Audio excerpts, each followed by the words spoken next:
इस दुख को बांटने वाला कोई चाहिए। किसी अपने की मौत का दुख सहने और उससे उबरने की यात्रा बेहद जटिल होती है, कई बार लंबी भी।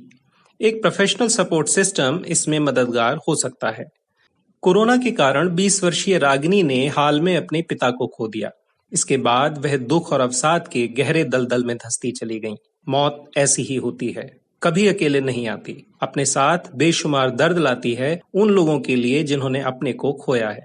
एक स्टडी के मुताबिक एक मौत पर उससे जुड़े 9 लोग गहरा दर्द महसूस करते हैं। इस हिसाब से देखें तो कोविड-19 के कारण ही देश में लाखों लोग किसी अपने की मौत की तकलीफ सह रहे हैं। कोविड ना हो तो भी देश में रोज 25,000 मौतें होती हैं। इसके आधार पर दुख सहने वालों की संख्या का अंदाजा लगाना मुश्किल नहीं। रागिनी जो महसूस कर रही थीं उसे ग्रीफ कहा जाता है। 1969 में स्विस अमेरिकी मनोचिकित्सक एलिजाबेथ कुबलर रॉस ने अपनी किताब ऑन डेथ एंड डाइंग में किसी परिजन की मौत से होने वाले ग्रीफ को परिभाषित किया, जिसे कुबलर रॉस मॉडल कहा जाता है। उन्होंने ग्रीफ की 5 स्टेज बताई। पहली है डिनायल, यानी इस बात को ही नकार देना कि हमारा परिजन अब इस दुनिया में नहीं रहा। एंगर यानी गुस्सा, यह गुस्सा किसी स्थिति पर, किसी शख्स पर या खुद पर हो सकता है। इसके बाद बार्गेनिंग, यानी मन में यह सोचना कि बस कुछ और दिनों के लिए हमारा अपना हमें मिल जाए। फिर आता है डिप्रेशन, जिसका अहम हिस्सा है गिल्ट या पछतावा। लगातार ऐसे ख्याल आना कि काश हम ऐसा कर लेते, काश वैसा कर लेते, चीजों को अलग तरीके से करते तो जान बचाई जा सकती थी। अंतिम चरण है एक्सेप्टेंस, यह स्वीकार लेना कि मौत अटल है। अब हमारा प्रियजन इस दुनिया में नहीं है और हमें कभी नहीं मिलेगा। कुबलर यहाँ 2-3 और बातों का जिक्र करती हैं। वह कहती हैं, जरूरी नहीं कि ग्रीफ की ये स्टेज सभी के सामने इसी क्रम में आए। इनका क्रम बदल भी सकता है। यह भी मुमकिन है कि हम एक स्टेज पार करने के बाद फिर उसी स्टेज में पहुंच जाएं। यह स्टेज किसी तरंग की तरह आती हैं और मन को बेधते हुए निकल जाती हैं। मसलन आपके भीतर अचानक गिल्ट का कोई तेज झोंका आ सकता है और उसके कुछ सेकंड बाद ही तेज गुस्सा। वह कहती हैं, ग्रीविंग का हर किसी का अपना तरीका है।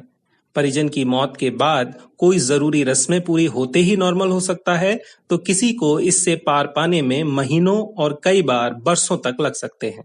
इस तरह ग्रीफ की अपनी यात्रा है, जिसे हर किसी को पूरा करना ही होगा। दर्द के इस दरिया में पूरी तरह डूबने के बाद ही पार मिलेगी। रागिनी की ग्रीफ जर्नी को 3 महीने हो गए थे, लेकिन वह सामान्य नहीं हो पा रही थी। उन्होंने ऐसे लोगों की मदद लेनी चाहिए जो खुद इस दर्द से गुजर रहे हैं। उन्होंने ग्रीफ शेयर नाम की एक विदेशी कम्युनिटी ज्वाइन कर ली।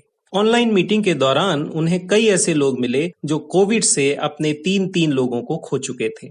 उनका दर्द सुनकर रागिनी को लगा कि शायद उनका दुख काफी छोटा है और इसे सहने वाली वह अकेली नहीं है।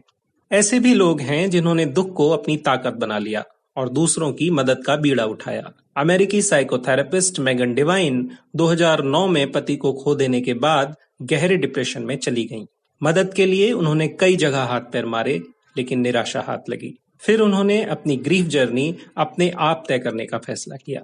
बाद में उन्होंने ग्रीफ काउंसलिंग को ही पेशा बना लिया। refugeingrief.com के जरिए ऐसे लोगों की मदद के लिए बाकायदा मुहिम चलाई और ग्रीफ पर it's okay that you are not okay जैसी किताब लिखी। विदेशों में ग्रीफ से गुजर रहे लोगों के लिए तमाम सोशल सपोर्ट ग्रुप हैं। Grief anonymous, family hub, parents loss grief support जैसे कई ग्रुपों से हजारों ऐसे लोग जुड़े हैं जिन्होंने हाल में किसी अपने को खोया है। ये लोग मीटिंग करते हैं और अपनी कहानी शेयर करते हैं।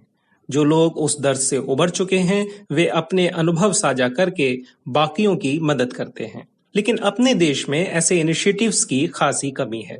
दुख के वक्त हम या तो परिवार और रिश्तेदारों पर निर्भर होते हैं या दोस्तों पर। अक्सर धर्म और अध्यात्म भी पेन किलर का काम करते हैं, लेकिन अगर यह सपोर्ट सिस्टम ना हो या उम्मीद के हिसाब से काम ना करे तो हमारे पास कोई और तरीका नहीं। कोई और तरीका मसलन ग्रीफ सपोर्ट ग्रुप या ग्रीफ काउंसलिंग के विशेषज्ञ। अपने यहाँ ये दोनों ही सिस्टम या तो हैं ही नहीं, और अगर हैं भी तो उनके बारे में ज्यादा जागरूकता नहीं। जिस देश में 1 लाख लोगों पर साइकेट्रिस्ट की संख्या 0.3 और साइकोलॉजिस्ट की संख्या 0.7 हो, वहां ग्रीफ काउंसलिंग के विशेषज्ञों की स्थिति का अंदाजा लगाया जा सकता है। हालांकि अच्छी बात यह है कि देश के कुछ बड़े अस्पतालों में ग्रीफ काउंसलर्स की सुविधा अब मुहैया कराई जाने लगी है, जिसे अभी और बढ़ाए जाने की जरूरत है।